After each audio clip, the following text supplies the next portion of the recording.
Eu cumprimento a amada igreja do Senhor Jesus aqui reunida neste lugar, nesta noite, com a paz do Senhor. Para mim é uma alegria enorme estar aqui pela primeira vez, conhecendo esta porção abençoada da família de Deus neste lugar, vendo a forma como os irmãos fazem acontecer o reino de Deus aqui e tendo o privilégio de adorar a Deus juntamente com minha esposa e minha filhinha em espírito e verdade e compartilhar um pouco daquilo que Deus tem nos dado pela sua graça e misericórdia. Eu louvo a Deus pela vida do pastor José Brandão, que é um instrumento de Deus, não só para os irmãos aqui em Feira de Santana e na Bahia, mas para o Brasil e o mundo. Louvo a Deus também pela sua companheira, sua esposa, que Deus lhe deu, por esse ministério abençoado. Enfim, as mãos do Senhor estão sobre este ministério. Jesus, ao final do seu sermão da montanha, em Mateus capítulo de número 7, lhe diz: aquele que ouve as minhas palavras e não as guarda, assemelhá-lo-ei ao homem que edificou a sua casa sobre a areia. E vieram rios, ataque por baixo, chuvas, ataque por cima, ventos, ataque pelos lados, enfim, ataque por todos os lados. E aquela casa não resistiu, mas veio abaixo porque estava edificada sobre areia.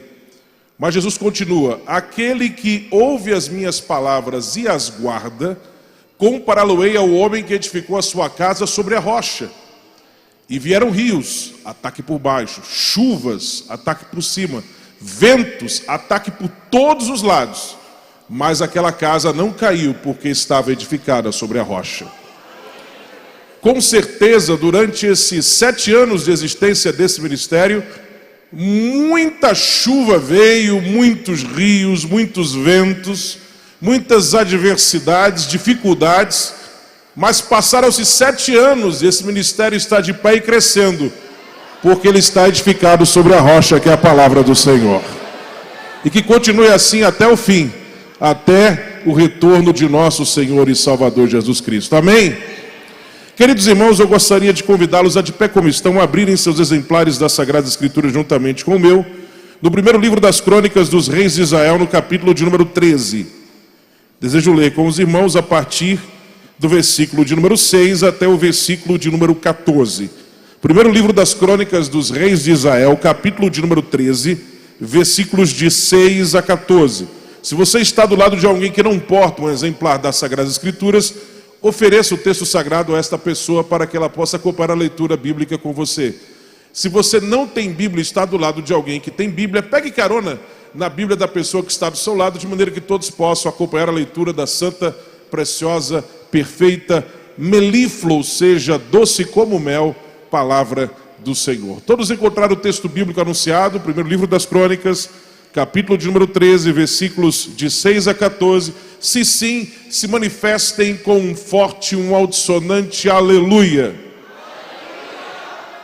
Vamos proceder, portanto, à leitura do texto bíblico anunciado.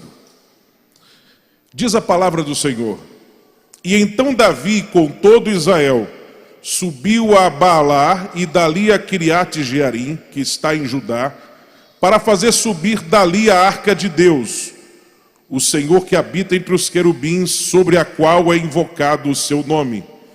E levaram a arca de Deus sobre um carro novo da casa de Abinadab, e Uzá e Aiô guiavam o carro. Davi e todo Israel alegravam-se perante Deus com toda a sua força em cânticos, com harpas e com alaúdes, e com tamboris, e com símbolos, e com trombetas. E chegando à eira de Quidom, estendeu Uzá a mão para segurar a arca, porque os bois tropeçavam. Então se acendeu a ira do Senhor contra Uzá e o feriu por ter estendido a mão à arca, e morreu ali perante Deus. E Davi se encheu de tristeza de que o Senhor houvesse aberto brecha em Uzá, pelo que chamou aquele lugar Pérez Uzá até ao dia de hoje. E naquele dia temeu Davi ao Senhor, dizendo: como trarei a mim a arca de Deus? Pelo que Davi não trouxe a arca a si, a cidade de Davi, porém a fez retirar à casa de Obed-edom, geteu. Assim ficou a arca de Deus com a família de Obed-edom 3 meses em sua casa, e o Senhor abençoou a casa de Obed-edom e tudo quanto tinha. Você pode dizer glória a Deus por isso? Podeis nos assentar orando o nome do Senhor Jesus.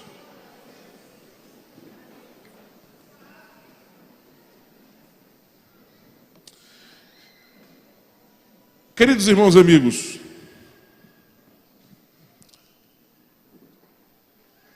a definição mais resumida, mais sintética de Deus na Bíblia é aquela que nós encontramos na primeira epístola do apóstolo João, quando ele mais de uma vez afirma ali e assevera que Deus é amor. Deus é amor.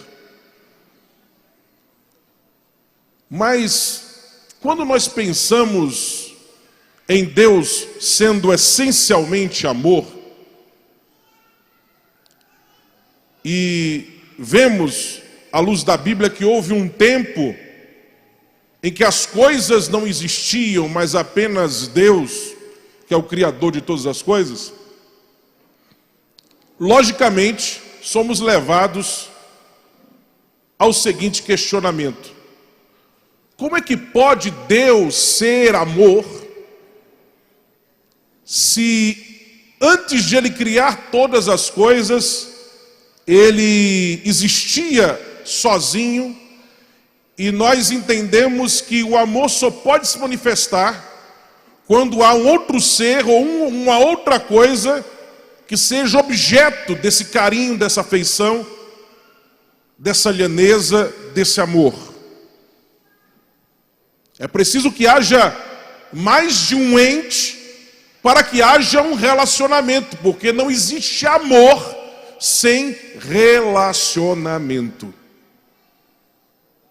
Isso pode ser explicado quando nós nos voltamos para aquela doutrina bíblica que transcende a nossa capacidade humana de compreensão, que é a doutrina da Trindade. Essa é uma doutrina que você não tem como compreender perfeitamente pela lógica humana, mas ela é asseverada na Bíblia Sagrada e nós aceitamos por fé. A Bíblia nos diz que Deus é um só, amém? Deus é um só, mas essa essência única, ela se manifesta em três formas distintas de existência, em três pessoas. Uma é chamada na Bíblia de o Pai, a outra de o Filho e a terceira de Espírito Santo ou Espírito de Deus. De maneira que nessa essência única que é Deus, desse ser único, coexistiam essas três formas distintas de existência, desde toda a eternidade. Isso significa dizer que em Deus havia um relacionamento. Em Deus coexistiam três formas distintas de existir. Naquela mesma essência, naquele mesmo ser, coexistiam essas três formas. E elas, segundo a Bíblia, se relacionavam e se relacionam de forma harmoniosa, perfeita, desde toda a eternidade. A Bíblia nos mostra que o Pai ama o Filho, que o Filho ama o Pai, que o Espírito Santo ama as demais pessoas da Trindade e é amada por elas, de maneira que há uma simbiose perfeita, há uma sinergia perfeita, há um relacionamento perfeito, há uma harmonia e uma dinâmica perfeitas dentro de Deus. Deus, portanto, não era um ser solitário, vivendo sozinho na eternidade, sem ter com quem conversar, falando apenas consigo mesmo. Não, Ele era uma comunhão perfeita. E Ele se bastava em si mesmo nesse relacionamento eterno. Porém, justamente por Ele ser amor, por Ele transbordar amor nesse relacionamento perfeito que existia e que existe por toda a eternidade dentro dele, Ele resolveu criar outros seres para se relacionar, para manifestar mais ainda do seu amor, porque Deus é um ser de relacionamentos, porque Deus é amor. E Ele cria seres livres, seres dotados de livre-arbítrio, porque Deus quer, quis e sempre desejará ser adorado, servido de coração. Deus não quer ser adorado maquinalmente, mecanicamente, roboticamente. Então Ele cria seres livres e conscientes. E Ele sabe que ao fazê-lo há o risco de esses seres, em algum momento de suas trajetórias de existência, justamente por serem seres livres, escolherem e optarem por não seguir a Deus, por não servir a Deus, por não se relacionar com Ele. Mas Deus não é pego de surpresa. Deus é presciente e onisciente, ou seja, Ele sabe de todas as coisas antes de todas as coisas acontecerem. Justamente por isso, Ele de antemão prepara uma solução para esse problema. Ele primeiro cria os anjos. Alguns teólogos acreditam que os primeiros seres a serem criados por Deus foram os 24 anciãos que são mencionados lá no livro de Apocalipse. Outros dizem que não, acham que são os anjos de forma geral, porque entendem que esses 24 anciãos que aparecem lá em Apocalipse são apenas uma representação da igreja do Antigo Testamento e da igreja do Novo Testamento, juntas. São 24 porque 12 representam as 12 tribos de Israel e os outros 12 representam os 12 apóstolos de nosso Senhor Jesus Cristo. Essa é uma interpretação, mas há outros, repito, que dizem que muito provavelmente eles foram as primeiras criações de Deus. Esses 24 anciãos, que recebem esse nome de anciãos, justamente porque foram a criação primeira de Deus. Deus primeiro cria esses 24 anciãos, esses seres especiais com os quais eles se relacionam, segundo alguns acreditam. Logo depois ele cria os anjos de forma geral. Esses 24 anciãos se mantêm firmes ao lado de Deus, mas entre os anjos há uma rebelião que é iniciada por um dos querubins ungidos, Lúcifer. Ele acaba levando consigo uma parte dos anjos do céu, e daí existem os demônios, que são justamente esses anjos caídos, que são liderados, chefiados, organizados, fomentados pelo diabo, que é como Lúcifer passa a ser chamado, diabo, que significa adversário. E Deus cria então os seres humanos. E Ele sabe que os seres humanos, como seres livres, poderiam cair também, mas Ele de antemão prepara o plano de salvação. Deus, sabendo que o homem haveria de cair, não desiste de criar o homem, mesmo assim. Ele percebe que vale a pena criar esse ser livre, esses seres livres, os seres humanos, porque através do seu plano de salvação, no final dos tempos, uma parte da humanidade, infelizmente, lamentavelmente, haveria de se perder por livre escolha. Mas uma boa parte da humanidade, por livre escolha, espontaneamente, haveria de amar a Deus e viver eternamente com Ele nos céus. Então, para Deus, valeu a pena criar o ser humano livre. Ele cria então o ser humano livre, mas, repito, antes de criá-lo, Ele já havia preparado a solução para a queda do homem. É por isso que a Bíblia chama Jesus de o Cordeiro de Deus imolado, sacrificado antes da fundação do mundo. Ou seja, antes de Deus dizer haja luz, Ele já havia dito haja cruz. Ele já havia arquitetado, preparado, elaborado o plano de salvação. E o homem cai. E Deus, durante a história da humanidade, não deixa de se relacionar com aqueles seres humanos que se voltam para Ele. Não deixa de se relacionar com Abel, um dos primeiros filhos de Adão e Eva. Não deixa de se relacionar com Sete, os seus descendentes, com Enoque, com os patriarcas que se sucedem, Melquisedeque, Jó, que são contemporâneos de Abraão, com o próprio Abraão. E a partir de Abraão, ele começa uma nação que haveria de propagar a sua mensagem, esse era o seu projeto, e dela haveria de vir o Messias, a nação de Israel. E o Messias vem. Deus, segundo o seu projeto salvífico, encarna. A segunda pessoa da Trindade, a segunda pessoa dessa comunhão perfeita que há em Deus, desce, se faz homem.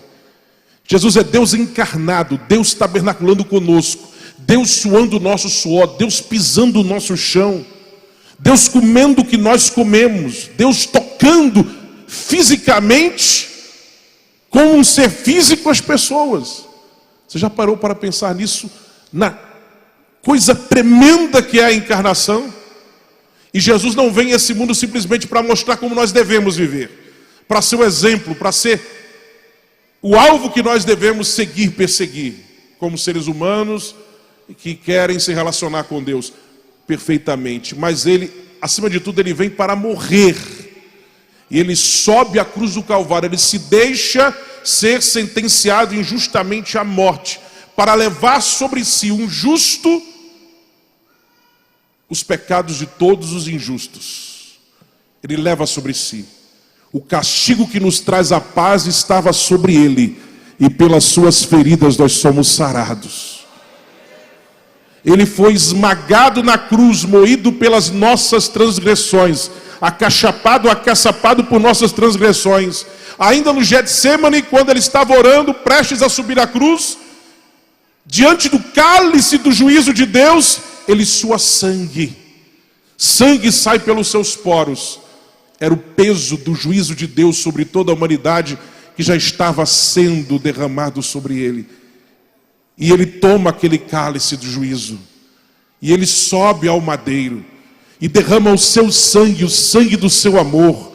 O sangue de Deus é vertido na cruz do Calvário, é borrifado na cruz do Calvário para a nossa salvação. E hoje todo aquele que crê no sacrifício de Cristo, não importa quão pecador seja, mas estiver consciente de seus erros, e crê no sacrifício de Cristo na cruz do Calvário para a remissão dos seus pecados, e aceitar Jesus como Senhor e Salvador de sua vida, tem seu débito de culpa quitado na contabilidade do cosmos, tem seu nome escrito no livro da vida, é salvo, lavado e remido no sangue de Jesus, é gerada em si uma nova natureza, o Espírito Santo passa a habitar ele e ela, e se eles forem fiéis até o fim, viverão eternamente com Deus nos céus. Quem tem passado por essa experiência gloriosa e pode louvar a Deus essa noite por isso? Deus é amor. Deus é um Deus de relacionamentos. Mas perceba que para se relacionar com Deus não pode ser de qualquer forma. Para se relacionar com Deus não pode ser de qualquer jeito. Para se relacionar com Deus não é da forma que eu acho que deve ser. Deus é um ser santo. É um ser justo. É um ser perfeito. Que nos ama apesar de sermos pecadores como somos. Mas Ele nos ajuda nesse relacionamento para que nós possamos nos relacionar perfeitamente com Ele. Você pode dizer amém por isso? Então Ele estabelece critérios. O próprio Jesus, em João capítulo 15, onde foi feita a leitura devocional dessa noite, Ele vai dizer o seguinte, versículo 10: se guardardes os meus mandamentos, permanecereis no meu amor, do mesmo modo que eu tenho guardado os mandamentos de meu Pai e permaneço no seu amor. Ou seja, se vocês guardarem os meus mandamentos, vocês permanecerão no relacionamento comigo. Da mesma forma que eu guardo os mandamentos de meu Pai, e por isso nós temos um relacionamento perfeito. Assim como eu sou um com o Pai, vocês podem ser um conosco. Basta que vocês sigam os mandamentos, os meus preceitos, as minhas ordenanças, as minhas orientações. Eu sei que não é fácil, mas eu te dou a graça para que você possa conseguir. Amém?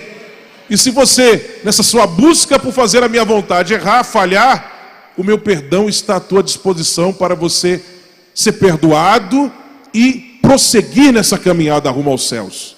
Porque Deus te ama com amor eterno e Ele quer viver com você eternamente na glória. Amém? Mas veja, para ter esse relacionamento, para sermos, como já foi lido nessa noite, amigos de Deus, é preciso que nós sigamos os preceitos divinos. Não é verdade? Isso nos remete ao texto que nós lemos sobre a Arca do Senhor. O que representava a Arca de Deus para Israel no Antigo Testamento? A Arca de Deus era a representação da presença do Senhor. A Arca de Deus era sinônimo da presença de Deus no meio do povo. Quando a arca não estava com o povo, isso significava para o povo que a presença de Deus tinha sido. Se a arca estava com o povo, a presença de Deus estava com o povo de Israel. A Bíblia nos conta no primeiro livro de Samuel, que quando Eli era sacerdote, Eli que foi sacerdote durante 40 anos, ele morreu aos 98 anos de idade, se não me falha a memória, é isso que diz o texto sagrado. O povo acabou se corrompendo, a começar dos filhos de Eli, que foi conivente com seus filhos, com os erros de seus filhos, Ofni e Finéias. E houve uma batalha entre os filisteus e Israel. E Ofni e Finéias levaram a arca de Deus para o campo de batalha, pensando que Deus daria uma grande vitória ao seu povo, porque Deus do passado tinha se manifestado em favor do seu povo em momentos difíceis. Mas o povo estava corrompido. Eles levaram a arca, mas eles estavam corrompidos, eles não tinham se voltado para Deus, eles não tinham se arrependido de seus pecados, que garantiria a bênção de Deus sobre a vida deles, sobre aquela batalha. E o que foi que aconteceu? O povo de Israel sofreu uma vergonhosa derrota, uma vexatória derrota naquele dia. Ofni e Finéias, levitas do Senhor, sacerdotes do Senhor, foram mortos, foram executados no campo de batalha, e a arca do Senhor foi levada.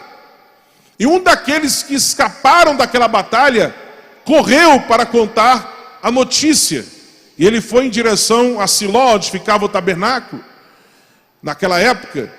E diz a Bíblia que ele chegou com as suas roupas rotas e areia sobre a cabeça, e foi anunciando logo na entrada da cidade: a arca do Senhor foi levada, perdemos a batalha e a arca do Senhor foi levada. Então começou um alvoroço, uma gritaria na cidade. A Bíblia nos diz que Eli, que era bem gordo, sumo sacerdote, pai de Ofni e Finéias, ouviu aquele alvoroço e não entendeu o que estava acontecendo, até que o mensageiro chegou até ele e deu a notícia: perdemos a batalha, teus filhos Ofni e Finéias foram mortos. E ele deixou a última e pior notícia para o final: e a arca do Senhor foi levada. E a Bíblia nos diz que quando Eli ouviu a arca do Senhor sendo mencionada por aquele mensageiro, quando ele recebeu a notícia de que a arca do Senhor havia sido levada, ele caiu de costas, quebrou o pescoço e morreu. Inclusive, a esposa de Finéias, que estava grávida, também foi impactada por aquela notícia. Diz o texto bíblico que quando ela soube da notícia de que não só seu marido havia morrido, mas a arca do Senhor havia sido levada, ela na hora deu à luz o menino que carregava no ventre. E as mulheres, as parteiras, disseram para ela: é um menino. Mas em vez de ela ficar alegre, a Bíblia nos diz que ela só virou o rosto entristecida. E a última coisa que ela fez antes de morrer, triste, foi dar um nome ao menino. E acabou. Que significa exatamente: foi-se a glória do Senhor. A arca foi levada. A presença do Senhor não estava mais sobre o povo. O povo estava em pecado já há um tempo. Mas enquanto a arca estava ali, estava todo mundo tranquilo. Mas quando a arca foi levada, a ficha caiu. A arca foi levada. Foi-se a glória do Senhor. E essa arca foi levada pelos filisteus lá para a sua terra. Eles levaram primeiro para Asdod. Eles tinham 5 cidades na época: Asdod, Gaza, Gate, Asquelon e Ecrom. Eram 5 cidades. De maneira que havia 5 príncipes que governavam os filisteus. E a arca foi primeiro para Asdod. Colocaram no templo de Dagon, deus dos filisteus. E a Bíblia nos diz que na manhã seguinte, Dagon amanheceu caído, prostrado em frente à arca do Senhor. E os sacerdotes de Dagon não entenderam aquilo e levantaram a estátua de Dagon de novo. Na manhã posterior. A estátua de Dagom estava prostrada de novo diante da arca do Senhor, e mais, com os seus braços e sua cabeça cortados. Só o tronco ficou. E começou uma praga em Asdod. O povo começou a morrer por causa de uma praga de ratos, e houve também hemorroidas, diz o texto bíblico, nas partes secretas do povo, nas partes íntimas, ou seja.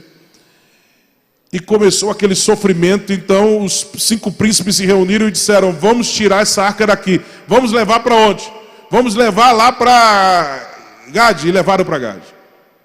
E lá aconteceu a mesma coisa. Pragas, ratos, hemorroidas.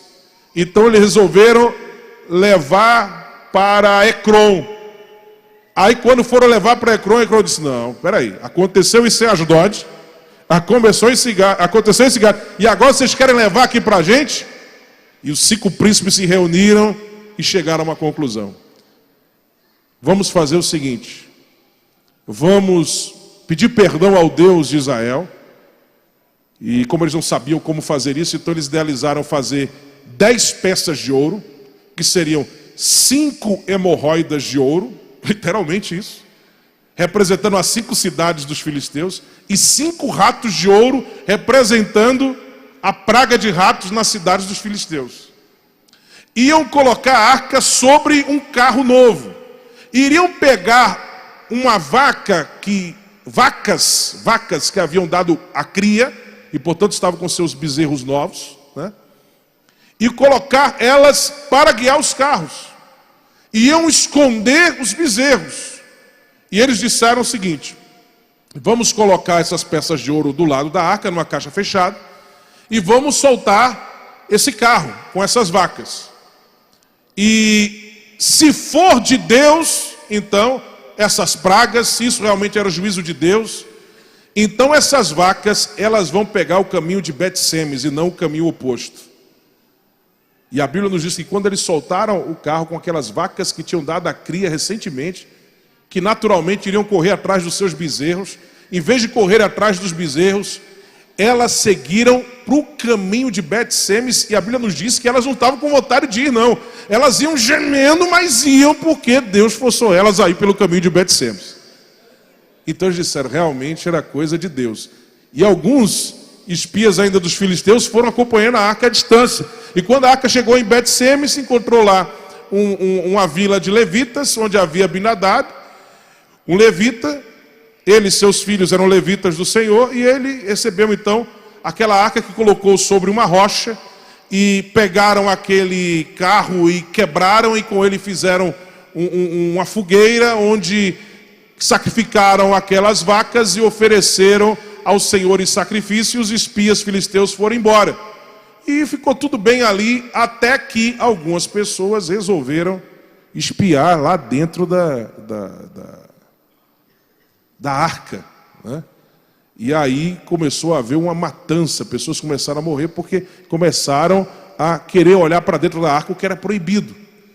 Enfim, no final das contas, a arca ficou na casa da Abinadab, e os seus filhos ficaram cuidando da arca. Eram 3 filhos, o primeiro é mencionado só lá em 1 Samuel, e os outros 2 filhos são Uzá e Aiô, que ficaram cuidando da arca lá. 20 anos a arca passou lá. Saul assumiu como rei de Israel e nem se preocupou em trazer a arca do Senhor. Davi assume como rei de Israel. Aos 30 anos de idade ele assume como rei sobre todo Israel. Então ele coloca no seu coração trazer a arca do Senhor de volta para Siló. Porque ele quer começar o seu reinado com a presença do Senhor. Amém? Então a grande preocupação dele era eu preciso trazer a arca do Senhor, leia-se, a presença do Senhor para o seio de Israel de novo. E ele resolve trazer essa arca, conversa com Abinadab e seus filhos, mas eles fazem tudo de forma errada. A lei de Moisés ordenava como trazer essa arca. Essa arca deveria ser trazida de uma forma muito específica. Os levitas tinham que levar no ombro em varas específicas. Mas não, colocaram em cima de um carro com bois, E aí quando chegou num determinado trecho da viagem, mesmo o povo celebrando, adorando, a arca balançou por causa do terreno que era irregular, e os bois agitados. E quando a arca foi caindo, Uzá colocou a mão na arca, para ela não cair. E quando ele tocou na arca, ele foi fulminado naquela hora por Deus e morreu. Veja, havia boas intenções. Estavam até celebrando, a ideia era trazer a presença do Senhor de volta. Mas não basta que o objetivo seja bom. Os meios pelos quais você vai atingir esse objetivo também precisam ser corretos. Amém? Os fins não justificam os meios. Há muitas pessoas que cometem erros terríveis querendo atingir objetivos bons, corretos, nobres. Mas à luz da Bíblia não basta que os objetivos sejam bons. É preciso também que os meios utilizados para se alcançar esses objetivos também sejam bons. Amém? E aí eles foram ver na lei de Moisés como é que fazia isso. Enquanto isso, deixaram a arca na casa de um homem chamado Obed-edom. Obed-edom, que a maioria dos expositores bíblicos acredita que não era judeu. Há alguns que acreditam que ele era levita, porque ele vai aparecer auxiliando os levitas mais à frente, no primeiro livro das Crônicas, depois desse episódio aqui. Mas muito provavelmente ele não era. Primeiro, ele era de uma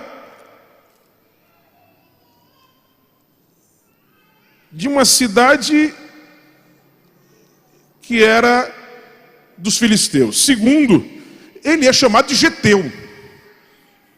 Quer dizer, como próprio daquela região mesmo dos filisteus. Terceiro, o nome dele é Obed-edom, que significa servo de Edom. Ou seja, provavelmente ele era edomita. Os edomitas eram parentes de Israel, eram descendentes de Esaú, mas não eram filhos de Israel, não eram judeus.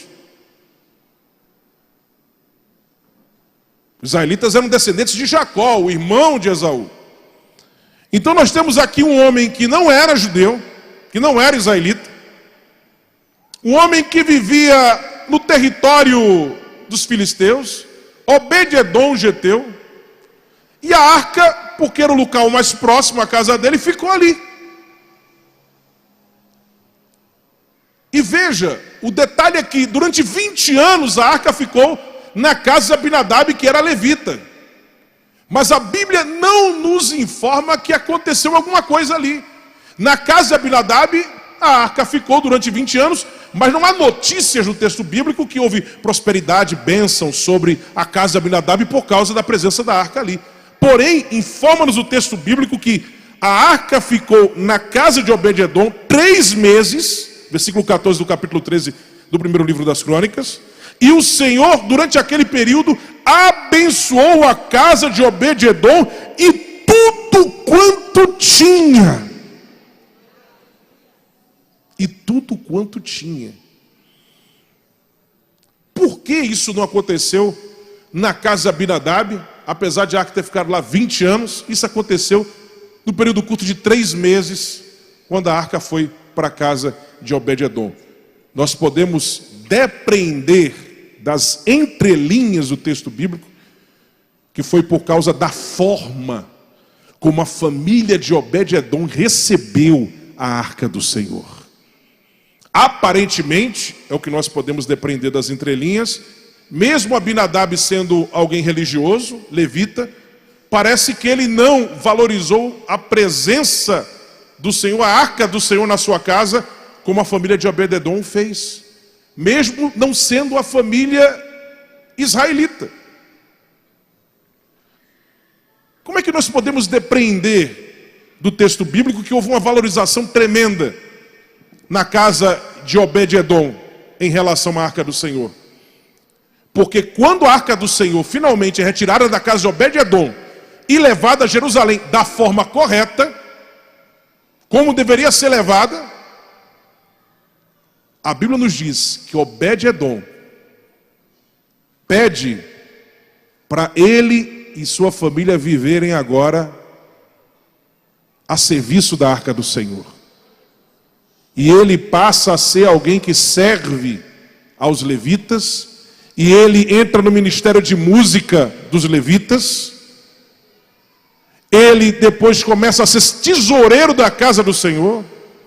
Ele começa a servir, diz o texto, diante da arca do Senhor, auxiliando os levitas. Ou seja, ele se apaixonou tanto pela arca do Senhor, que durante aqueles 3 meses na casa dele, só foi bênção para a vida dele, que ele disse, quando a arca saiu, em seu coração, ele e sua família: para onde essa arca for, eu vou junto. Eu não vou mais ficar aqui em Gade, eu vou para onde a arca do Senhor estiver. E ele foi com toda a sua família. Esse ato dele demonstra para a gente que quando a arca esteve na casa dele, houve uma valorização da arca, da casa de Obed-edom. Uma valorização que partiu não só dele, mas de toda a sua família, porque toda a sua família foi abençoada. Isso nos mostra o quê? Que a forma como nos relacionamos com Deus faz toda a diferença, amém? A forma como nos relacionamos com Deus, a forma como nos relacionamos com a presença de Deus e com tudo aquilo que a presença de Deus pode proporcionar para a gente. E o que é que a presença de Deus pode proporcionar para a gente? Muita coisa, claro, mas eu gostaria de resumir essas coisas em pelo menos 3 essenciais que se encontravam na arca do Senhor. O que é que havia dentro da arca do Senhor? Na arca do Senhor havia as tábuas dos 10 mandamentos, havia a vara de Arão, que confirmava o ministério de Arão, e havia uma porção de maná. O que representava os 10 mandamentos? Representavam a lei de Deus, a orientação de Deus para o povo. O que representava a vara de Arão? Representava o chamado de Deus. E o que representava o maná? Representava a provisão de Deus. Ou seja, na presença de Deus, a orientação, a provisão e a chamado, a vocação. Quando você valoriza a presença de Deus na sua vida, então isso significa dizer que você está valorizando a orientação de Deus para a sua vida, a provisão de Deus para a sua vida e o chamado de Deus para a tua vida. Quando você valoriza as coisas de Deus, as bênçãos de Deus são derramadas copiosamente sobre a tua vida.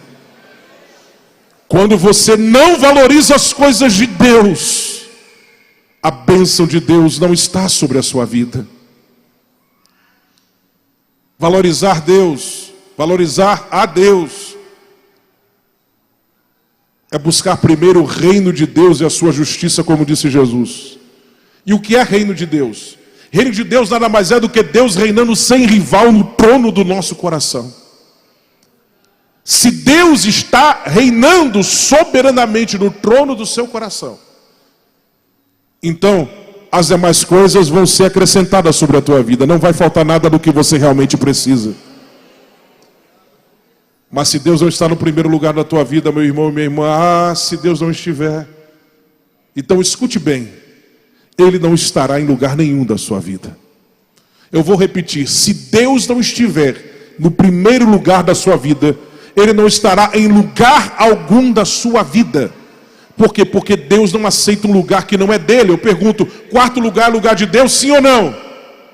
3º lugar, lugar de Deus, sim ou não? 2º lugar, lugar de Deus, sim ou não? Não pense que se Deus não estiver no primeiro lugar na sua vida, Ele ainda vai estar na sua vida. Não, porque o único lugar dele é o primeiro. Se Ele não estiver no primeiro lugar, Ele não estará em lugar algum.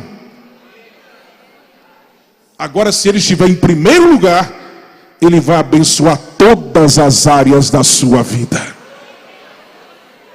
A Bíblia nos diz: assim ficou a arca de Deus com a família de Obed-edom 3 meses em sua casa, e o Senhor abençoou a casa de Obed-edom, ou seja, ele e toda a sua família, e tudo quanto tinha. Você crê nisso? Se você valorizar Deus na sua vida, se você valorizar as coisas de Deus na sua vida, se você valorizar o reino de Deus na sua vida, ou seja, se você valorizar a orientação de Deus para a tua vida, a palavra de Deus para a tua vida, se você valorizar o chamado de Deus para a tua vida, se você valorizar a provisão de Deus para a tua vida, então Deus vai abençoar todas as áreas da sua vida, e tudo quanto você tem será abençoado pelo Senhor. Bem-aventurado o homem que não anda no caminho dos pecadores, não se detém no caminho dos ímpios, não se assenta na roda dos escarnecedores, antes tem o seu prazer na lei, nos mandamentos, na orientação do Senhor, e na sua palavra medita de dia e de noite, porque será como árvore plantada junto a ribeiro de águas, dando seu fruto na estação própria, as suas folhas não caem, e tudo quanto fizer prosperará, assim diz o Senhor. Quando você valoriza o chamado de Deus para a tua vida, quando você valoriza a orientação de Deus para a tua vida, quando você valoriza a provisão de Deus para a tua vida, então a bênção de Deus permanece sobre a sua vida. Você tem valorizado a orientação de Deus para a tua vida, a palavra de Deus para a tua vida, a vontade de Deus para a tua vida? Ou será que você tem ultimamente brigado com Deus? Deus tem orientado você a seguir um determinado caminho, mas você olha e diz: meu Deus, isso não me parece ser o melhor. Para mim o melhor caminho a tomar é aquele outro. E você está embirrado com Deus, tentada fortemente a entrar na contramão da vontade divina, e Deus está dizendo para você: não faça isso, senão você vai se arrebentar, você vai se frustrar. Pode tudo parecer estar dando certo, mas no fim vai dar tudo errado. Fique no lugar onde Deus disse para você ficar. Não saia do caminho que Deus disse para você andar nele. Pode tudo à tua volta tremer, pode tudo à tua volta ser cenário desmotivador, mas não saia do caminho de Deus traçado para a sua vida. Fique à vontade, na vontade de Deus. Ande, caminhe, continue andando, porque enquanto você continuar andando assim, Deus vai abrir porta dentro de porta onde não existe porta para você passar. As coisas no começo podem parecer dar errado, mas no fim vai dar tudo certo, em nome de Jesus de Nazaré, porque Deus vela pela sua palavra para fazer cumprir. Aleluia! Todas as coisas concorrem, conspiram, convergem em favor daqueles que amam a Deus. Você ama a Deus? Quem ama a Deus quer agradar a Deus. Aliás, esse é um dos grandes segredos para termos a bênção de Deus em nossas vidas. Temos prazer em Deus. No mundo, a gente aprende que para a gente conseguir algo de alguém, a gente tem que agradar esse alguém. Mas Deus nos ensina o contrário. Deus diz: filho, eu não quero simplesmente que você me agrade, é mais do que isso. Eu quero que você tenha prazer em mim. Porque quando você tem prazer em mim, você vai querer me agradar por prazer, porque você me ama. Eu não quero que seja algo forçado, eu quero que seja algo de coração. É por isso que você vai encontrar lá no Salmo de número 37 escrito: agrade o Senhor e Ele satisfará o desejo do teu coração. Não. Vai encontrar o quê? Agrada-te do Senhor. Tenha prazer no Senhor. Ame ao Senhor e Ele satisfará o desejo do teu coração. Tenha prazer nele. Eu sirvo a Deus porque eu amo. Eu não sirvo a Deus simplesmente porque eu não quero ir para o inferno. Claro que eu não quero ir para o inferno. Claro que eu quero ir para o céu. E é sadio o crente desejar o céu, anelar o céu. Não é sadio o crente não anelar o céu. Mas eu devo buscar a Deus,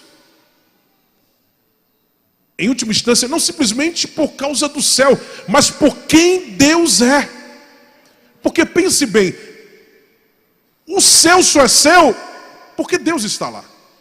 Se Deus resolvesse sair do lugar chamado céu e transformar o lugar chamado inferno em céu, o céu virava inferno e o inferno virava céu. Porque o céu só é céu porque Deus está lá. Eu amo a Deus, eu amo a Jesus pelo que Ele é. porque eu não consigo imaginar a minha vida longe dele. Ele é tudo o que eu preciso, ele é a razão do meu viver, a razão da minha existência. Sem ele eu sou um falido, um fracassado, um derrotado, mas com ele eu sou mais do que vencedor. Eu salto muralhas, eu desbarato exércitos, eu faço coisas que eu nem sabia que poderia fazer. Na força dele eu posso, porque eu tudo posso naquele que me fortalece. Aleluia, glória a Deus. É na força dele. Aleluia. Tenha prazer nele, satisfaça-se nele. Aleluia. Não fuja do chamado de Deus para a tua vida. Creia na orientação do Senhor e na provisão do Senhor para a tua vida. Valorize isso, e a bênção de Deus não vai sair de tua cabeça, da tua família, da tua casa. O Senhor vai te abençoar grandemente. Assim diz o Senhor nessa noite para ti. Valorize a minha presença, cultive a minha presença, valorize a minha provisão, valorize a minha orientação, valorize o meu chamado para a tua vida. Invista nisso, e eu continuarei investindo tremendamente na infraestrutura da tua vida. Não vai faltar nada do que você precisa, porque o Senhor é teu pastor, então nada te faltará. Não vai faltar realmente nada do que você precisa. Mesmo as tribulações que são necessárias para o teu crescimento e desenvolvimento espirituais, não vai faltar. Não vão faltar absolutamente nada que seja realmente necessário para você. Às vezes a gente lê esse texto de Salmo 23 e pensa que ele está dizendo que não vai faltar tudo aquilo que a gente acha que é necessário para a gente. Mas não é isso que ele está dizendo. Ele está dizendo que não vai faltar tudo que realmente é necessário para a gente. Às vezes, aquilo que você quer não é o que você precisa. Às vezes, aquilo que você não quer é exatamente aquilo que você precisa. E porque Deus te ama, Ele sempre vai dar a você aquilo que é necessário para a tua vida. Porque o apóstolo Paulo diz em Filipenses capítulo 4, versículo de número 19: o meu Deus, segundo as suas riquezas, suprirá todas as vossas.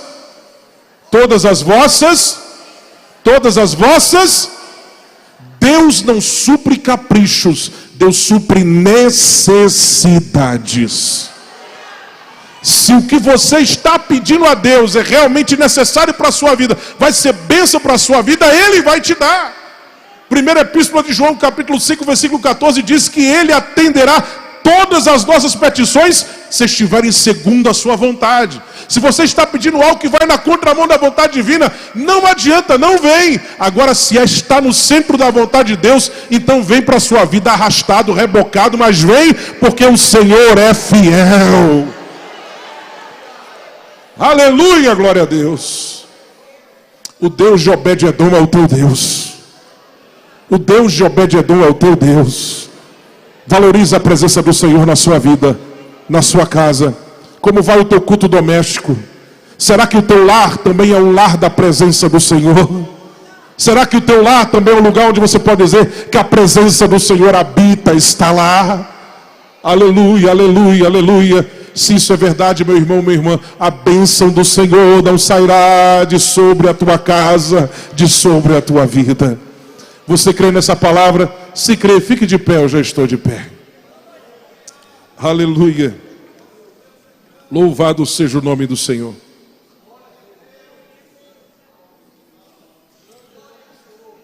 Eu quero terminar fazendo uma oração, mas antes de fazer essa oração, eu gostaria de perguntar: quantas pessoas temos aqui que não são evangélicas ou já foram, mas por alguma razão, algum motivo se afastaram dos caminhos do Senhor, se afastaram da igreja?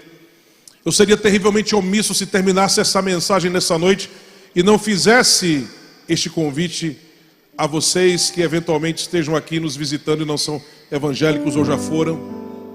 Tem alguém que não é evangélico ou já foi, que está visitando esse evento, esta igreja nessa noite? Por favor, faça o sinal para nós vermos. Tem alguém? Tem alguém? Irmão ou irmã que está do lado dessa pessoa? Temos aqui uma jovem aqui à minha direita. Tem mais alguém? Tem mais alguém aí atrás, aqui à minha esquerda? Parece-me que só temos essa jovem, é isso mesmo?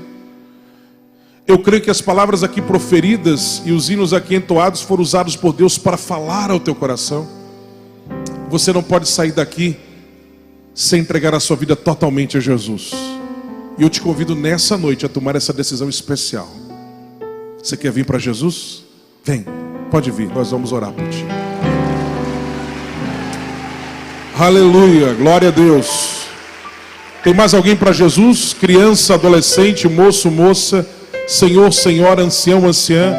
Para as crianças ele diz: vinde a minhas criancinhas, porque das tais é o reino dos céus. Para o jovem ele diz: lembra-te do teu Criador nos dias da tua mocidade, antes que venham os maus dias e digas: não tenho neles contentamento. Para o ancião, anciã, a pessoa já com os cabelos encanecidos, embranquiçados, sentindo o peso dos anos sobre os seus ombros, ele diz: venha como você está, e você não permanecerá do mesmo jeito. Na velhice você dará frutos e serás viçoso, viçosa e florescente. Assim diz o Senhor. Tem mais alguém para Jesus? Tem mais alguém? Se tiver, venha. Eu não vi mais ninguém sinalizando sua presença aqui nessa noite como visitante, não evangélico. Vamos orar então por esta jovem. Nesse momento, você que veio à frente vai estar pedindo perdão a Deus dos seus pecados. Não precisa especificar quais, porque Deus já conhece. Apenas diga: Senhor, Pai Celestial, perdoa meus pecados. Lava-me no sangue de Jesus derramado na cruz do Calvário, como ensina a tua palavra, a Bíblia Sagrada, a palavra de Deus. Eu entrego a minha vida totalmente a ti. Entra na minha vida, muda a minha história. É o que eu te peço no nome de Jesus. Basicamente é isso. Você que está assistindo essa mensagem nessa noite via internet, e o Senhor está falando com você. Você que está desviado, desviada dos caminhos do Senhor, e Deus tem falado com você. Tem tudo dado errado na sua vida, porque você deixou de valorizar a presença do Senhor na sua vida. Você deixou de valorizar o chamado que Deus te deu, a provisão que Deus te deu, a orientação de Deus para a tua vida. Mas nessa noite o Senhor falou contigo: arrepende-te, volta a valorizar a presença de Deus na tua vida, e a glória de Deus vai inundar novamente todas as áreas da sua vida. Você crê nisso? Então onde você estiver, ore conosco também. Vamos orar por esta vida. Pai Celestial, nós te louvamos porque tu és bom e a tua bondade dura para sempre. Nós te louvamos por esta vida, Senhor, que veio até aqui à frente manifestando o seu desejo sincero, cremos, de se voltar totalmente para ti. Perdoa seus pecados por pensamentos, palavras, obras, omissões e gestos, como tu perdoaste um dia nossos pecados quando nós entregamos nossas vidas a ti arrependidos. E quando, Senhor, todos os dias, de joelhos, Senhor, pedimos perdão a ti dos nossos erros cometidos diariamente. Pai, escreve o nome dela no livro da vida, firma os pés dela em ti, rocha eterna, guia pelas veredas da justiça por amor do teu nome, que todas as correntes que prendiam determinadas áreas de sua vida caiam por terra nessa noite, e que a paz que excede todo o entendimento seja uma realidade patente em seu coração. Entra na sua vida, muda a sua história, Senhor, abençoa e torna uma bênção nas tuas mãos, que através dela, Senhor, os seus circunstantes, a sua família também sejam abençoados, Pai. Abençoa e torna uma bênção nas tuas mãos. Entregamos ela aos teus cuidados, aos cuidados desta amada igreja, ó Senhor, aos cuidados do teu Santo Espírito. Oro também por aqueles que estão assistindo, Senhor, este culto, sejam onde estiverem, Pai, e que foram tocados pela tua palavra cantada e pregada, que eles despertem, Senhor, que voltem-se para ti, que voltem a valorizar a tua bênção, a tua provisão, a tua orientação, o chamado teu para as suas vidas, que voltem a valorizar a tua presença, enfim, nas suas vidas, Pai, porque sem a tua presença nós não somos nada. Sem a tua presença nós não somos absolutamente nada. Mas contigo, Senhor, nós somos mais do que vencedores. E nós te louvamos pela tua presença em nossas vidas. Nós te louvamos, Senhor, porque a tua presença é tudo que nós precisamos. É tudo que nós precisamos. Nós pedimos essas bênçãos e te agradecemos no nome de Jesus. E todo o povo de Deus diz: amém. Pode voltar para o seu lugar, parabéns. Essa foi a melhor decisão de sua vida. Hoje é a noite da virada de Deus na tua vida. Mais uma vez o inferno perde, o céu ganha. Aleluia, louvado seja o nome do Senhor. Pode voltar para o seu lugar. Aleluia.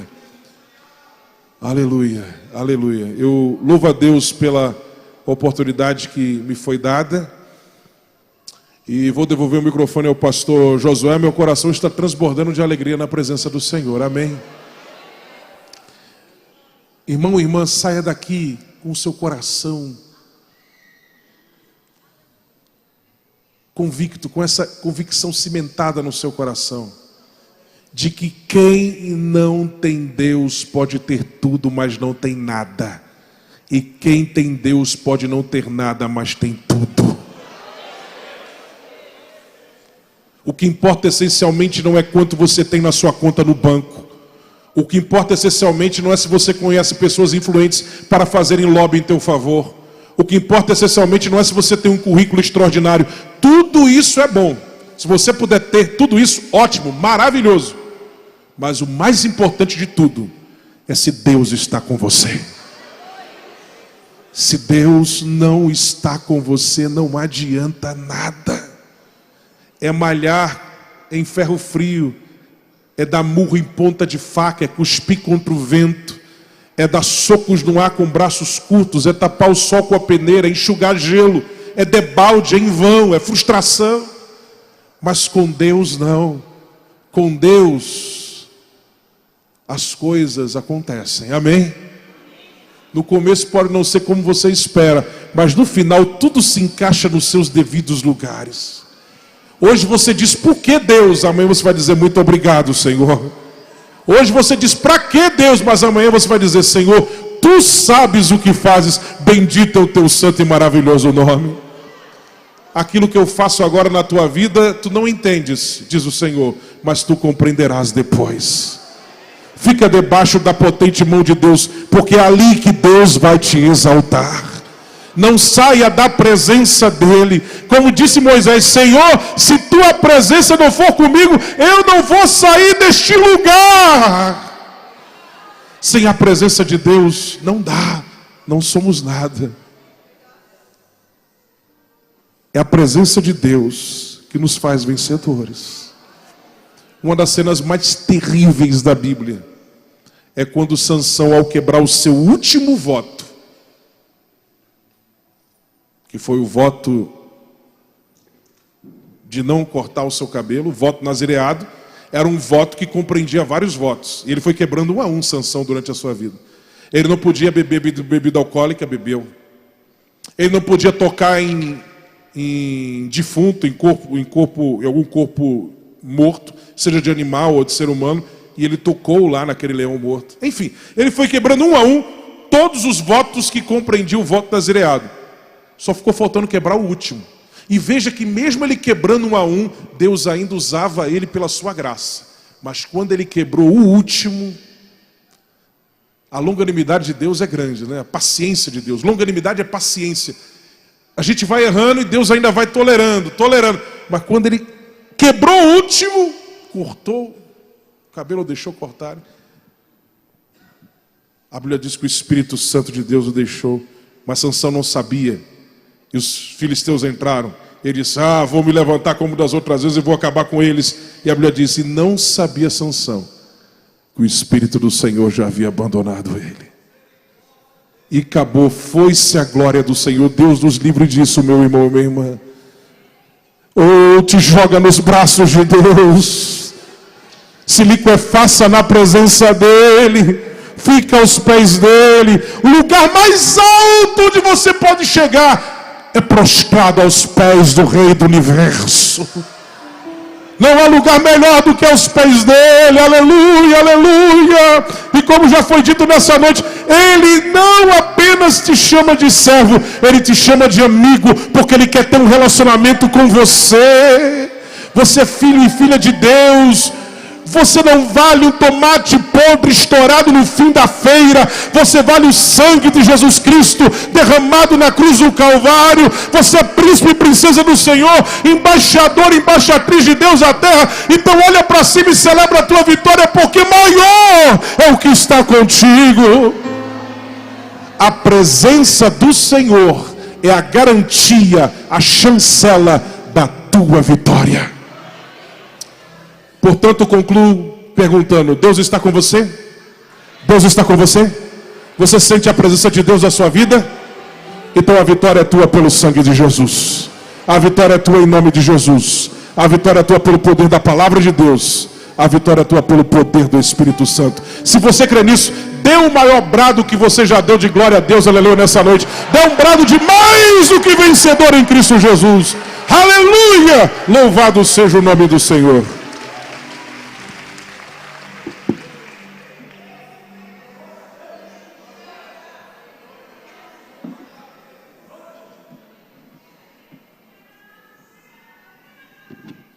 Aleluia, aleluia. Os irmãos podem se assentar.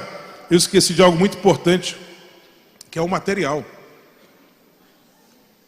Porque eu e minha esposa temos compartilhado muito daquilo que Deus tem nos dado, não apenas através das ministrações que Deus permite que nós estejamos fazendo Brasil afora e até fora do país, mas também através de materiais. Se alguém puder trazer um exemplar de cada item que nós temos aí à disposição dos irmãos, eu agradeço. Aleluia, a informação aqui na tela aqui do púlpito, que uma pessoa acabou de anunciar que aceitou a Jesus pela internet na noite de hoje. Louvado seja o nome do Senhor Jesus. Glória a Deus, isso que nós sabemos, né? Porque há também aquelas vidas que o Espírito Santo de Deus está tocando, está trabalhando, e que, quem sabe, entregaram-se para Cristo nessa noite, ou brevemente, se Jesus não voltar antes, estarão também se decidindo, porque o Espírito Santo com certeza impactou muitas vidas nessa noite, neste lugar e através da internet. Bem, queridos, como eu disse, eu e minha esposa temos compartilhado muito daquilo que Deus tem nos dado através de materiais. Eu tenho livros e a Lília tem CDs. Nós temos aí alguns CDs da Lília, inclusive o último, História de Adorador, que tem 2 hinos que você cantou hoje à noite, né? Acho que 2 hinos, pelo menos um deles está no História de Adorador, porque teve um hino que ela cantou também, que é do próximo CD, que ainda está sendo preparado, e ela, em primeira mão, cantou para os irmãos aqui. Mas, que é o mais recente dela, o História de Adorador, está sendo oferecido aos irmãos, e tem também o Lília Paz ao vivo, que marca os 15 anos, primeiros 15 anos de ministério da Lília. A Lília já está com 18 anos, marca os primeiros 10 anos do ministério da Lília. A Lília já está há 18 anos na CPAD Music, que antigamente chamava-se Patmos Music. Patmos Music, que é a gravadora da CPAD. Aqui, ó, Lília Paz ao vivo, gravado no Teatro de Nova Lima, na região serrana de Belo Horizonte. Região serrana ali de Minas, próximo ali de Belo Horizonte. Bem, eu sou suspeito de falar, mas eu estava no teatro nessa gravação e posso dizer que, enquanto a Lília estava gravando ali, a presença do Senhor foi notória, patente naquele lugar, e eu creio que você ouvindo esse CD, você vai sentir a presença do Senhor também, como nós sentimos naquela oportunidade. São 14 hinos que são os principais hinos, os primeiros CDs da Lília que marcam o seu ministério. Lília Paz ao vivo. E temos o novo, História de Adorador. Os CDs estão sendo oferecidos aos irmãos por apenas R$15. Quantos aqui gostam de ouvir a Lília cantar? Quem sabe, se você pudesse, levava ela para sua casa para cantar naquele momento que você tanto precisa, aquele hino que você tanto gosta. E você pode ter isso. É só você adquirir o CD da Lília ali, e ela vai estar cantando na sua casa a hora que você quiser, o hino que você quiser, quantas vezes você quiser. E com um detalhe, irmãos, não fica rouca de jeito nenhum. Não é uma bênção? Não reclama, nada disso. Você não pode levar ela para casa, porque eu já levei. Mas você pode levar ela através do CD para a sua casa. Os irmãos adquirindo, claro, vão estar abençoando o ministério dela, mas acima de tudo vão estar sendo abençoados por Deus, porque esse material foi produzido principalmente para honrar e glorificar o nome do Senhor através da edificação do seu povo. Temos também alguns títulos em livro. Eu tenho alguns livros lançados pela CPAD. Lancei recentemente o meu 11º livro, se não me falha a memória, é o 11º, e já vou falar sobre ele. Temos esse livro aqui, por exemplo, A Sedução das Novas Teologias. Essa obra foi premiada como melhor obra de apologética cristã lançada no Brasil em 2008. Esse prêmio foi conferido pela ASEC, a Associação de Editores Cristãos, que é uma associação que reúne todas as editoras evangélicas do país. CPAD, Editora Vida, Vida Nova, Central Gospel, Agnus, Mundo Cristão, Sociedade Bíblica do Brasil, enfim, todas essas editoras se reúnem nessa associação que premia todos os anos as melhores obras em várias categorias. E para honra e glória do nome do Senhor Jesus, esta obra, A Sedução das Novas Teologias, recebeu o prêmio Arete, termo grego que significa excelência, da ASEC, como melhor obra de apologética cristã lançada no Brasil no ano de 2008, há 9 anos. Essa obra foi a primeira no país a falar de modismos teológicos da pós-modernidade. A obra que primeiro falou no Brasil sobre igreja emergente, teísmo aberto, evangelho da autoajuda, teologia quântica, enfim. Depois outras editoras lançaram obras falando sobre isso no Brasil. A maioria traduções do inglês para o português, mas essa obra foi pioneira a falar sobre esse assunto. Ortodoxia generosa, evangelho da autoajuda, igreja emergente, teísmo aberto. Com certeza essa obra vai enriquecer o teu conhecimento sobre as teologias de hoje em dia e vai fazer com que você se precaveie em relação a essas heresias. E vai fazer também com que você se equipe para ajudar pessoas que eventualmente estejam enredadas por algumas dessas heresias pós-modernas. Temos também alguns exemplares do livro A História dos Hinos que Amamos. Quantos aqui gostam dos hinos da harpa cristã, cantor cristão, salmos e hinos, aqueles hinos clássicos, não é? Pois é, eu também amo. Lá em minha casa, eu sou natural de Pernambuco, moro há 20 anos no Rio, mas sou natural de Pernambuco, cresci lá, e meus pais são de lá, meus irmãos são de lá. Meu pai é um pastor jubilado lá no Nordeste, eu sou neto de pastor da Assembleia de Deus, filho de pastor da Assembleia de Deus, já sou uma terceira geração de pastores da Assembleia de Deus. E lá nós tínhamos culto doméstico todos os dias e cantávamos principalmente harpa cristã, mas também cantor cristão, enfim. De maneira que eu conheço mais da metade dos hinos da harpa e do cantor cristão, eu sei cantar, conheço, porque aprendi em casa, cantando em casa. E Deus me tocou a escrever sobre a história desses hinos.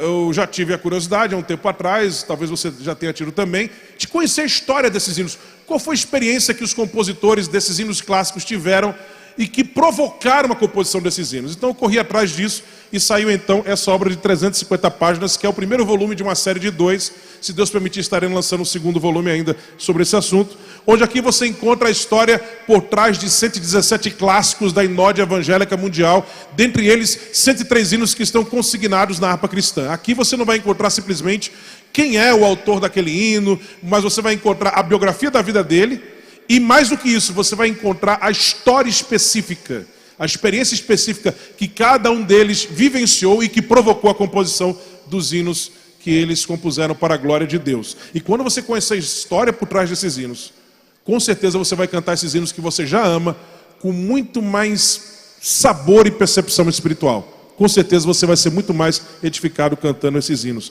A história dos hinos que amamos. Nós temos aqui fotos também históricas. Nós temos aqui também, quando o hino originalmente é em inglês, a versão dele original em inglês e as versões dele em português. Se o hino originalmente era em sueco, aparece aqui em sueco e português. Se originalmente é em espanhol, espanhol e português. Se em alemão, alemão e português. A gente coloca todas as versões, desde a original até as aqui do Brasil. Temos também alguns exemplares desse livro aqui. Como vencer a frustração espiritual. Viajando esse Brasil inteiro e fora do país pregando a palavra de Deus, eu tenho encontrado, infelizmente, muitos crentes que se dizem frustrados com Deus, frustrados com a vida cristã, frustrados com a igreja, frustrados consigo mesmos. E quando a gente vai analisar todos esses casos, a gente percebe que a razão é sempre a mesma. Conceitos equivocados sobre quem é Deus, sobre a igreja, sobre a natureza humana, sobre relacionamento com Deus, tem levado muitas pessoas a se frustrarem espiritualmente. Então Deus me levou a escrever sobre esse assunto. Como vencer a frustração espiritual. Essa obra tem sido uma bênção para um número incontável de pessoas. Em alguns lugares onde eu vou, onde encontro pessoas que leram esse livro, elas me abordam dizendo como esse livro foi bênção para a vida delas. E se você quiser então se precaver em relação à frustração espiritual, ou ajudar alguma pessoa que eventualmente esteja em frustração espiritual, essa obra com certeza vai te ajudar nesse propósito. Finalmente, esse é o meu mais recente livro, lançado pela CPAD. Tem 2 meses de lançado, já está na segunda tiragem. Arminianismo, a mecânica da salvação. uma exposição histórica, doutrinária e exegética sobre a graça de Deus e a responsabilidade humana. Trata-se de uma obra de 624 páginas, que é, julgo, a principal obra sobre esse assunto no Brasil, atualmente. Modéstia à parte, eu creio que seja. Nós tivemos nos últimos anos, nos Estados Unidos, uma onda neocalvinista. E assim como acontece com todas as ondas dos Estados Unidos, a gente sempre encontra essas ondas reverberando também no Brasil. No passado nós tivemos, no passado mais recente, teologia da prosperidade, confissão positiva, unção do caicai, unção disso. Surgiu lá, aqui a turma sempre copia, né? E nessa época de internet as coisas agora são mais rápidas ainda, né? Os modismos chegam muito mais rapidamente aqui. E nos últimos anos surgiu nos Estados Unidos, no início do século XXI, o modismo da igreja emergente, que é influenciado pela pós-modernidade, e surgiu uma onda neocalvinista, paralelamente uma onda neocalvinista, que acabou contaminando muitos irmãos aqui no Brasil, inclusive assembleanos. Não é à toa que os principais sites de divulgação do calvinismo no Brasil são criados por assembleanos. Monegismo.com foi criado por um assembleano, Cinco Solas foi criado por um assembleano, Voltemos ao Evangelho foi criado por um assembleano, Púlpito Cristão foi criado por um assembleano, enfim. Os 5 ou 8 principais sites de divulgação do calvinismo no Brasil foram criados por assembleanos, ou seja, os assembleanos estão divulgando o calvinismo no Brasil. Não são nem os presbiterianos congregacionais, eles são divulgados pelos assembleanos. Alguns desses criadores desses sites continuam na Assembleia de Deus, mas outros até já saíram das Assembleias de Deus. E eu percebendo que havia um número de pessoas dentro da Assembleia de Deus que estavam se tornando calvinistas por não conhecerem a doutrina arminiana, então resolvi escrever sobre esse assunto através de artigos dos periódicos oficiais da nossa denominação, através da internet e tal. Isso repercutiu, reverberou, a própria denominação, eu refiro-me aos líderes da denominação, começaram a atentar para isso. Tanto é que nós tivemos agora em abril, inclusive um dos preletores foi o pastor José Brandão do evento, que falou muito bem sobre o assunto lá na oportunidade que teve. Nós tivemos a 43ª Assembleia Geral Ordinária da Convenção Geral das Assembleias de Deus do Brasil, o órgão máximo da nossa denominação, e o tema escolhido pela liderança foi salvação e livre-arbítrio. E a nossa declaração de fé, que desde 2012 estava sendo preparada, foram 5 anos de preparação, foi também aprovada lá, e lá a soteriologia arminiana foi confirmada dentro da nossa denominação. Porque nós sempre fomos arminianos, historicamente sempre fomos. E aqui nesse livro você vai encontrar o assunto sendo tratado em 3 áreas. Eu vou concluir, só mais um minutinho para concluir. A primeira parte é história, a segunda parte é teologia e a terceira parte é exegese. Na parte de história eu falo como a compreensão da mecânica, da dinâmica da salvação, que receberia posteriormente o nome de arminianismo, já existia entre os pais da igreja, nos primeiros 4 séculos da história da igreja, e como a visão chamada de calvinismo, na verdade só surgiu com Agostinho de Hipona no 5º século da era cristã, e no Agostinho já velho.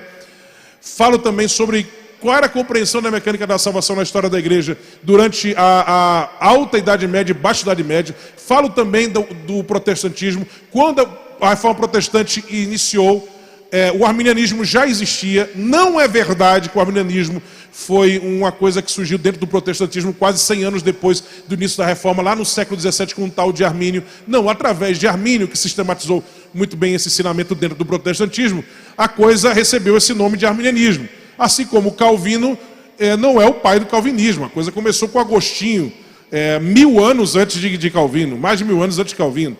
Quer dizer, a coisa recebeu historicamente o nome de calvinismo, mas é antiga. Assim como o arminianismo recebe esse nome de arminianismo a partir do século XVII, mas é muito mais antigo, está nos primórdios da igreja cristã. Era a compreensão da igreja primitiva sobre a mecânica da salvação. E nós vamos encontrar no século XVI muitos reformadores, dezenas e dezenas de reformadores de peso, que eram defensores daquilo que receberia no século seguinte o nome de arminianismo. Nós temos, por exemplo, Philipp Melanchthon, que era o braço direito de Lutero na reforma na Alemanha. Nós temos Hubmaier também na Alemanha. Nós temos o Bibliander na Suíça. Nós temos os Necanos na Frísia, o Hemsen na Dinamarca. Nós temos os Free Willers lá na Inglaterra. Enfim, nós temos uma penca de líderes protestantes no século XVI, Occhino na Itália, Cassiodoro de Reina na Espanha, que eram defensores do que nós hoje chamamos de arminianismo. Eu falo também sobre a importância do arminianismo para a história da igreja. A escola dominical nasceu dentro do movimento arminiano. Robert Higgs, o criador da escola dominical, era anglicano arminiano, que teve a sua ideia abraçada somente pelo arminiano John Wesley. A igreja metodista, através de Wesley, foi a primeira a divulgar e a praticar a escola dominical, e depois outras denominações começaram a seguir isso. E na parte de doutrina, nós falamos sobre graça preveniente, depravação total, pecado original, eleição condicional, predestinação, eleição ilimitada, universal qualificada, segurança da salvação, a relação entre livre-arbítrio e onisciência divina, livre-arbítrio e soberania de Deus. E na parte de exegese, nós nos dedicamos àqueles textos bíblicos que alguns irmãos às vezes ficam confusos diante deles, porque acham que esses textos apontam para algum determinismo na salvação, mas na verdade, quando perfeitamente compreendidos, eles corroboram, fortalecem a visão da mecânica da salvação à luz da Bíblia, que recebe historicamente o nome de arminianismo. Ufa, terminei. Então, se os irmãos quiserem adquirir, o livro está... É na tenda aqui à direita. Não deixe de adquirir.